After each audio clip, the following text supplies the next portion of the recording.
August 7th, 1942, 6:13 a.m., off the coast of Guadalcanal, Solomon Islands. 19,000 US Marines sit in landing craft circling in the pre-dawn darkness, waiting for the signal. They can see the island ahead, dense jungle rising from white sand beaches, mountains shrouded in mist. It looks peaceful, beautiful even, like a tropical paradise. It's not paradise. It's about to become hell.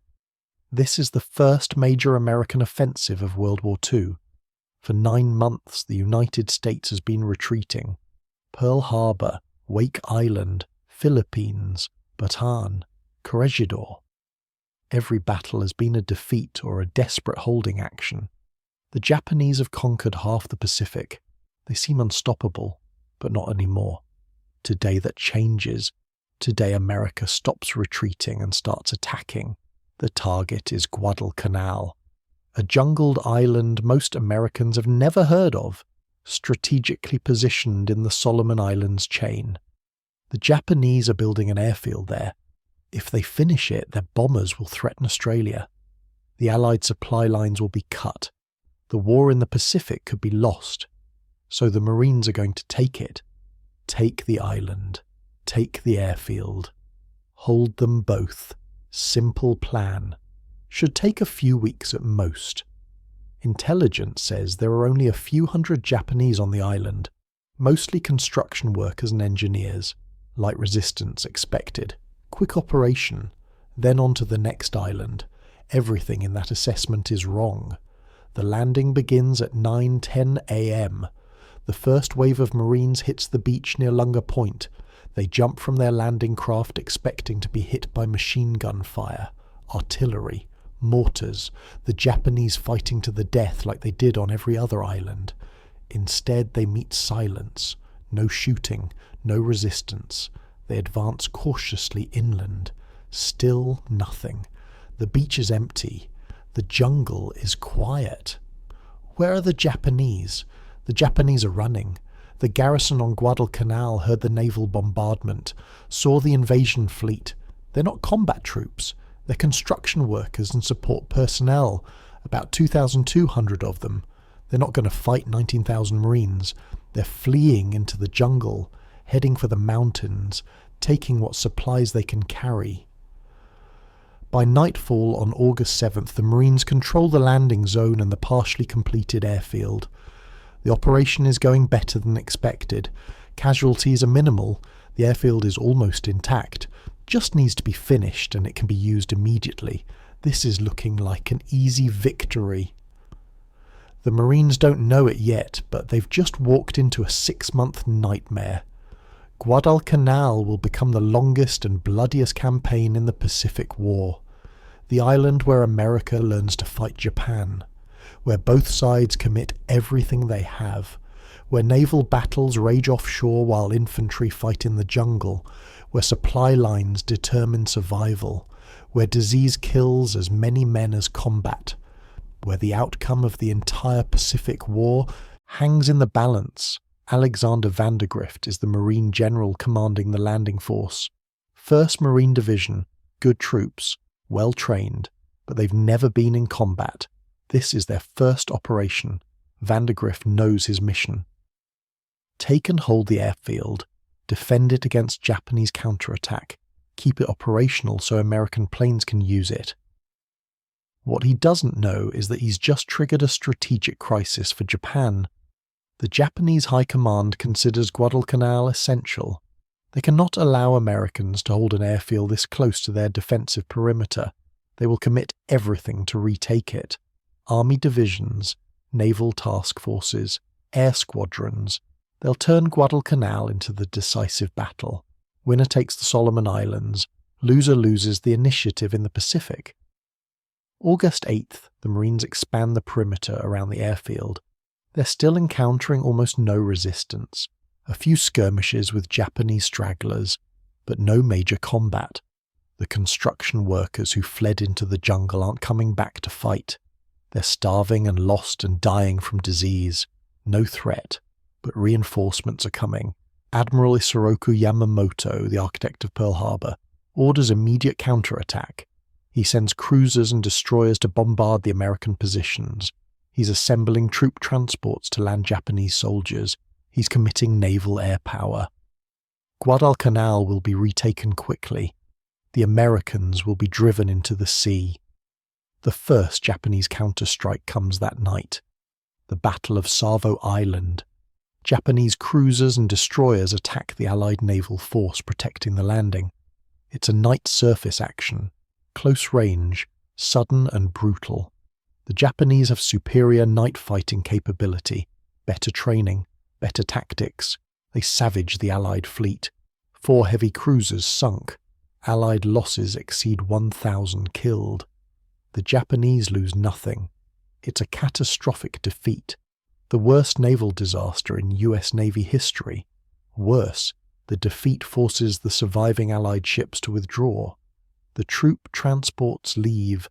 The supply ships leave. The Marines on Guadalcanal are left stranded. Vandegrift's division is now isolated on a hostile island. Low on ammunition, low on food. No naval support, no air cover. The Japanese control the sea.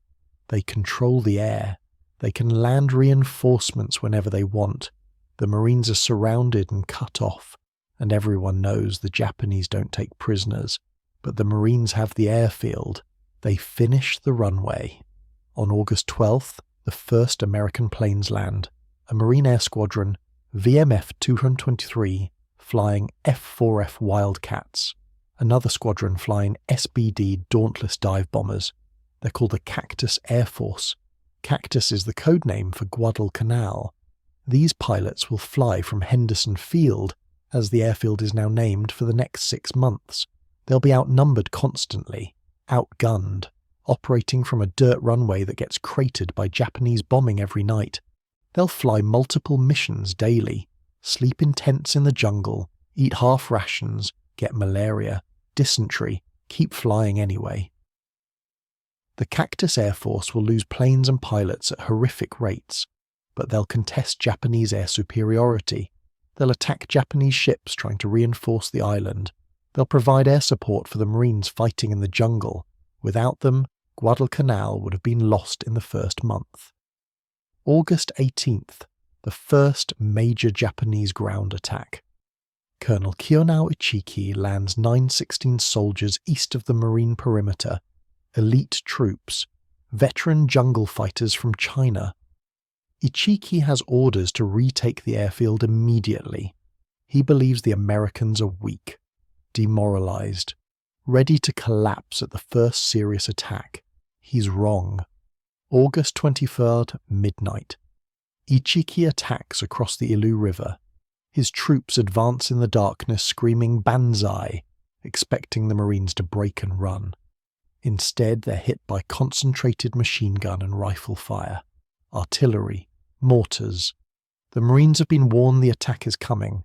They're dug in and ready. They slaughter Ichiki's troops as they cross the river. The attack continues for hours, wave after wave. The Japanese keep coming.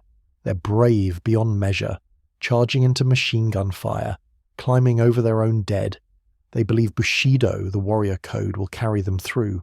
That spirit can overcome superior firepower. It can't. By dawn, 800 of Ichiki's 916 men are dead. The survivors retreat into the jungle. Ichiki commits suicide rather than accept defeat. The Marines have won decisively. But the lesson learned is troubling. The Japanese won't surrender. They'll fight to annihilation. Every battle will be to the death. The Japanese High Command responds by sending more troops. Lots more troops. General Harukichi Hyakutake commands the Japanese 17th Army. He's ordered to retake Guadalcanal with whatever force is necessary. He commits the Kawaguchi Brigade. 3,500 soldiers. Then more. Then more. Eventually he'll send over 30,000 troops to Guadalcanal, all of them arriving by sea at night, loaded onto destroyers that make high-speed runs down the slot, the channel through the Solomon Islands. The Americans call these runs the Tokyo Express. Later they'll call it the Rat Run. The Japanese can't move troops during daylight because the Cactus Air Force attacks anything afloat. So they come at night. Destroyers racing down at 30 knots, dropping off troops and supplies, racing back before dawn. The Marines hold a perimeter maybe 5 miles wide and 3 miles deep. Henderson Field is in the centre. They dig foxholes and fighting positions, string barbed wire, place mines, build bunkers from coconut logs. The perimeter is always being probed, Japanese patrols testing the defences, snipers shooting at anything that moves. Every night brings attacks, sometimes just harassment, sometimes full-scale assaults. The jungle is the real enemy. Dense, impenetrable, dark even at noon. The undergrowth is so thick you can barely move through it. The heat is unbearable. Humidity near 100% constantly. Your uniform never dries. Everything rots. Leather, cloth, paper, skin. The jungle is full of things that want to kill you, or at least make you miserable. Mosquitoes carrying malaria, flies carrying dysentery, leeches, poisonous snakes, crocodiles in the rivers, rats everywhere. Huge tropical rats that eat anything, including the dead if they're not buried quickly. You can't see more than a few feet in the jungle. Sound is deceptive. Distance is impossible to judge. A Japanese soldier could be 5 feet away and you wouldn't know until he shoots, or charges with a bayonet, or throws a grenade. The jungle fighting is claustrophobic, terrifying. Fights happen at point-blank range. You shoot at movement, at sounds, at shadows. You kill or die based on who reacts faster. September 1942. The battles intensify. The Japanese keep landing reinforcements. They're building up for a major offensive. The plan is to attack the southern edge of the Marine perimeter, break through, overrun Henderson Field, drive the Americans into the sea. The Kawaguchi Brigade, now 6,000 strong, moves through the jungle south of Henderson Field. They're going to attack across a ridge the Marines are calling Bloody Ridge, though that name won't become official until after the battle. The approach march is a nightmare. The jungle is worse than anyone expected. Units get lost. Supplies are abandoned. Men collapse from exhaustion. The attack that was supposed to be coordinated becomes a series of disjointed assaults. September 13th and 14, the Battle of Edson's Ridge. Lieutenant Colonel Merritt Edson commands the Raider Battalion and the Parachute Battalion. About 840 Marines total. They're dug in along a ridge south of the airfield. This is the key defensive position. If the Japanese break through here, they reach Henderson Field directly. The attack begins after dark on September 13th. The Japanese advance screaming, blowing bugles, waving swords. They want to terrify the Marines, make them panic. It doesn't work. The Marines hold their fire until the Japanese are close, then open up with everything. Machine guns, rifles, mortars, artillery firing over open sights. The fighting continues all night. The Japanese attack in waves. Each wave gets closer. Some Japanese troops break into the Marine positions. Fighting becomes hand-to-hand. Rifles and bayonets. Knives. Entrenching tools. Men killing each other in the dark. The Marines are being pushed back. The line is bending. If it breaks, the battle is lost. Edson moves along the line rallying his troops. The only thing the Japs have that you don't is guts. They've been told you're going to run. Are you going to run? His men don't run. They hold. Barely. By dawn the Japanese pull back. They've taken massive casualties. Maybe 800 dead. They attack again the next night. Same result. More Japanese dead. The Marines still holding. September 15th, the Japanese withdraw. The Battle of Edson's Ridge is over. The Marines have held.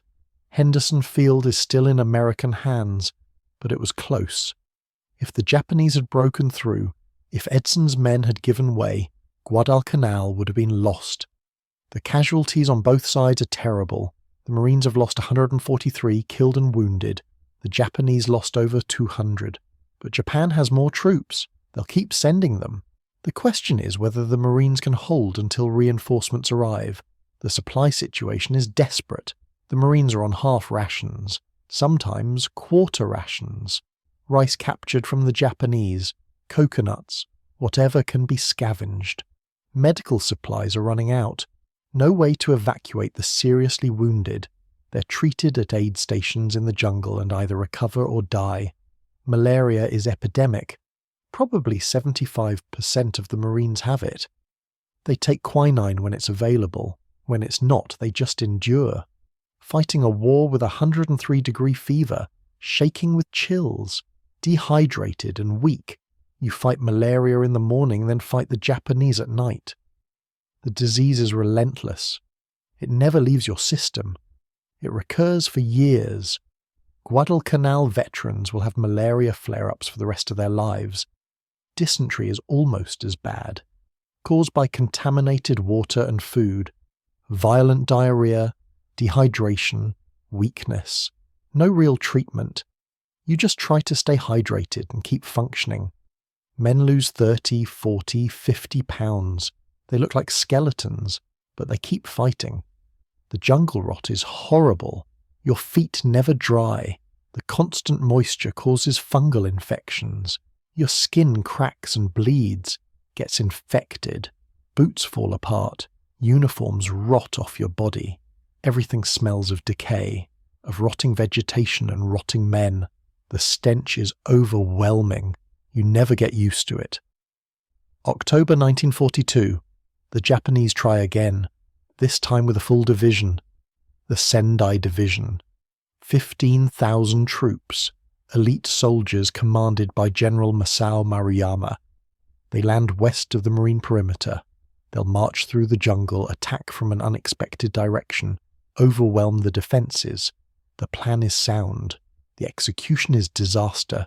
The jungle defeats them. The march is actually a crawl through nearly impenetrable terrain. They have to hack their way through with machetes. Units get separated in the darkness. Men fall behind. Supply lines break down. Artillery pieces are abandoned. Food is left behind. It takes them days to cover a few miles. When they finally attack on October 23rd, they're exhausted, starving. Many are sick, but they attack anyway, because that's what Japanese soldiers do. They attack the southern edge of the perimeter, same area as Edson's Ridge. The Marines are ready this time. They've reinforced the positions. They have more artillery, more machine guns. They know the Japanese are coming. The Battle of Henderson Field, also called the Battle for Henderson Field, also sometimes called the Battle of Lunga Point, rages for 3 days, October 23rd, 26. The Japanese attack in waves, thousands of men charging into machine gun fire, artillery fire, mortars. The Marines mow them down. The Japanese keep coming. Some breakthrough points are achieved. Japanese soldiers reach the edge of Henderson Field. They're within yards of the runway. This is as close as they'll ever get. The Marines counter-attack, push them back. The fighting is savage, close quarters, brutal, no quarter asked or given. The Japanese lose 2,500 killed in 3 days. The Marines lose maybe 200. The disparity in casualties reflects American firepower and defensive advantages, but numbers don't tell the whole story. The Marines are exhausted. They've been fighting for 3 months with no relief, living on starvation rations, sick with malaria and dysentery. Many can barely stand, but they hold. Maruyama's division retreats into the jungle. They've failed. The survivors stagger back toward the coast, starving, many dying of disease and starvation in the jungle. The Sendai Division effectively ceases to exist as a fighting force. The naval battles offshore are equally desperate. The Japanese and Americans are both trying to reinforce their ground forces, both trying to prevent the other side from reinforcing. This produces a series of naval engagements in the waters around Guadalcanal. They're called the Naval Battle of Guadalcanal collectively, but really it's multiple battles. Ships fighting at night mostly, close range, destroyers and cruisers slugging it out, Torpedoes and gunfire, ships sinking, sailors dying. The waters around Guadalcanal become known as Ironbottom Sound because of all the ships on the bottom. The Americans lose heavily in these engagements. Multiple cruisers, several destroyers, thousands of sailors. But they keep coming back. They keep trying to supply the Marines. The Japanese also lose heavily. They can't sustain the losses. Their industrial capacity can't replace ships as fast as America can. Every ship they lose hurts them strategically. November 12th to 15, the naval battle of Guadalcanal proper. Multiple engagements over 3 days. The Japanese are trying to land major reinforcements. Troop transports escorted by battleships and cruisers and destroyers. The Americans intercept them. The battles that follow are chaotic. Ships firing at point-blank range. Battleships hitting each other with 14-inch guns from a few thousand yards. Destroyers torpedoing cruisers, cruisers sinking destroyers. 2 American admirals die in these battles, Daniel Callahan and Norman Scott, both killed when their flagships are destroyed. The Americans lose 2 cruisers and 7 destroyers. The Japanese lose 2 battleships, a cruiser, and 3 destroyers. But critically, they lose most of their troop transports. The reinforcements never reach Guadalcanal. The troops that do get ashore are landed without supplies or heavy weapons. Their combat ineffective. This is the turning point. Japan can't replace these losses. They can't keep feeding troops into Guadalcanal, only to have them die of starvation in the jungle. The strategic calculus shifts. Japan starts planning withdrawal. But they won't admit it yet. They'll keep fighting, keep sending troops. The killing will continue for 3 more months. The Marines are reinforced in November. The Army's 25th Infantry Division arrives. Then the American Division. Fresh troops. Properly supplied. The force on Guadalcanal grows to over 30,000. The Americans now outnumber the Japanese. They begin offensive operations, pushing the perimeter outward, taking territory. The Japanese are forced back. But the Japanese don't retreat like normal armies. They fight delaying actions, make the Americans pay for every yard, set ambushes, conduct night raids. The Japanese soldiers still on Guadalcanal are starving. They call it Starvation Island. They're eating grass, tree bark, anything. Many are too weak to fight. They just die in their foxholes. Their bodies left to rot because the survivors are too weak to bury them. December 1942, January 1943. The Americans continue advancing. The Japanese continue resisting. But it's not really combat anymore. It's just killing. The Japanese are too weak to fight effectively, but they won't surrender. So they die. Shot in their positions, bayoneted, grenades thrown into bunkers. Some commit suicide. Officers shoot their wounded because they can't evacuate them and won't leave them to be captured. The cruelty on both sides escalates. The Americans stop taking prisoners. Too dangerous. Japanese soldiers fake surrender, then detonate grenades. Or pretend to be dead, then shoot Marines in the back. After a few incidents like that, the Marines stop accepting surrenders. They just shoot everyone. Wounded. Surrendering. Doesn't matter. You shoot first. The Japanese commit atrocities too. They torture captured Americans, behead them, mutilate the bodies. The few Americans who are captured rarely survive. The ones who do are so traumatized they never fully recover. The war in the Pacific has become a race war, a war of annihilation. Both sides see the other as subhuman. This isn't like Europe where there's at least some adherence to laws of war. This is genocide in slow motion. January 1943. The Japanese High Command makes the decision.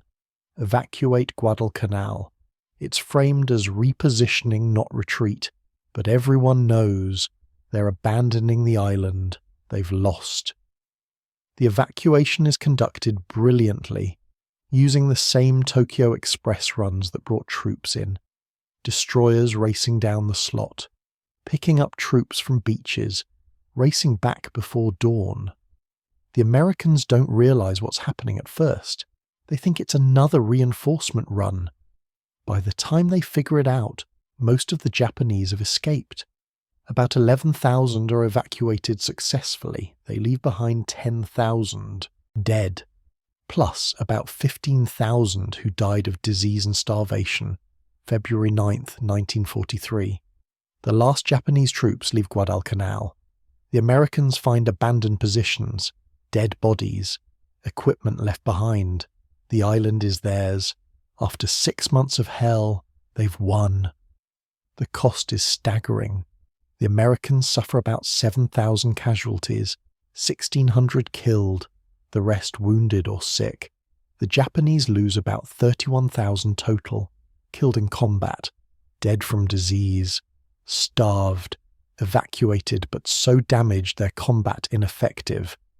Guadalcanal breaks the myth of Japanese invincibility, proves they can be beaten. The Marines who fought there become legends. The 1st Marine Division is pulled off the island in December. They're down to about half strength. The survivors look like concentration camp inmates, skeletal, hollow-eyed, traumatized. They're sent to Australia to recover. Most are hospitalized.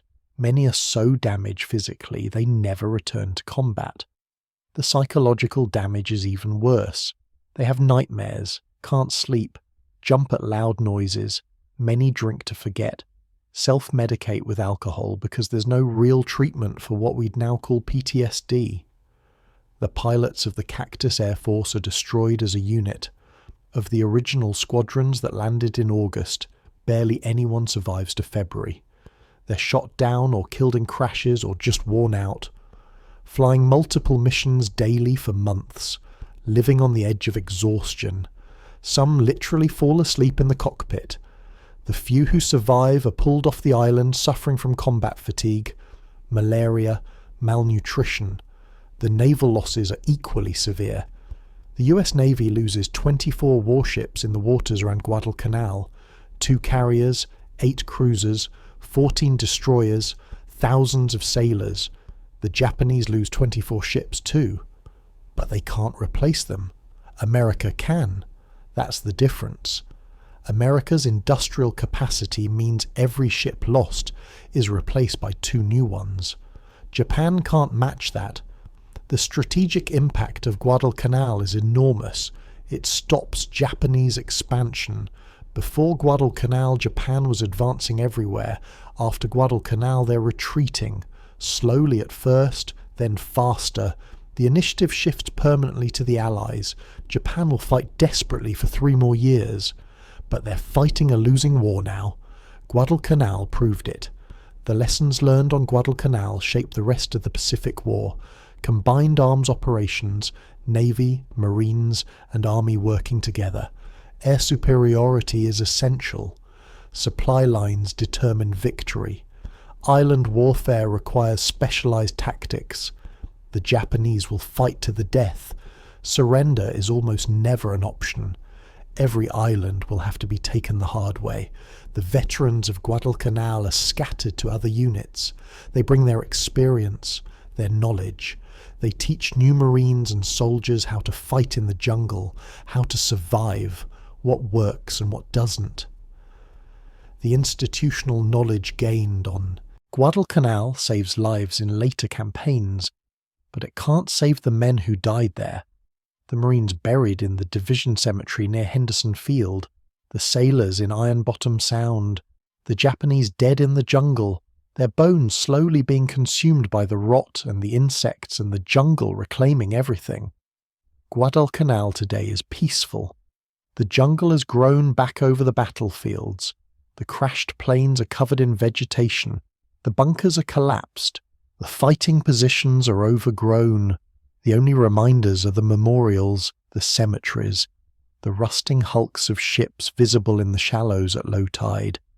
The island is beautiful again, but the ghosts remain. The veterans who survived never forgot. They came back for reunions, both American and Japanese, old enemies meeting as old men, shaking hands over ground they fought over, crying together for the friends they lost, the youth they left behind on this island. Remember Guadalcanal not as statistics about casualties or strategic turning points, but as human experience.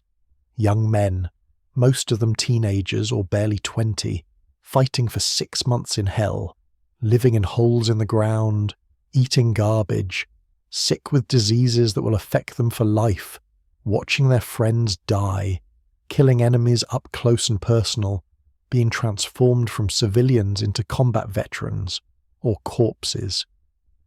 Remember the Marines holding the perimeter with no support and no hope of relief, fighting at night against attacks designed to terrify them.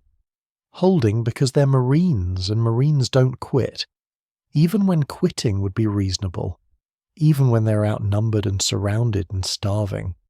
They held because that's what they were trained to do. Remember the Japanese soldiers sent to fight a battle their high command knew they'd probably lose, marching through jungle that killed as many as combat, attacking fortified positions with incredible bravery and dying in waves, starving when supply lines broke down, ordered to fight to the last man. Most of them doing exactly that because their culture demanded it. Remember that Guadalcanal was where America learned to fight Japan, where the tactics and strategies that would win the Pacific War were developed, where the terrible price of island warfare became clear, where both sides learned they were in a fight to the finish, no mercy, no quarter, just killing until one side couldn't fight anymore. Remember that the battle for this one island lasted 6 months and cost 50,000 casualties, that it was fought on land and sea and in the air simultaneously. That victory was determined by logistics and air power as much as by individual courage, that the side that could sustain losses and keep fighting won, not because they were braver, but because they had more resources. This is Guadalcanal, August 1942 to February 1943, 6 months when America stopped retreating and started winning. When the 1st Marine Division held an airfield against everything Japan could throw at them. When the Cactus Air Force flew until they died. When ships fought in Ironbottom Sound and sank by the dozens. When the jungle killed more men than combat. When both sides learned this war would be won or lost, based on who could endure the most suffering. When 19-year-olds became old men in 6 months. When the myth of Japanese invincibility died.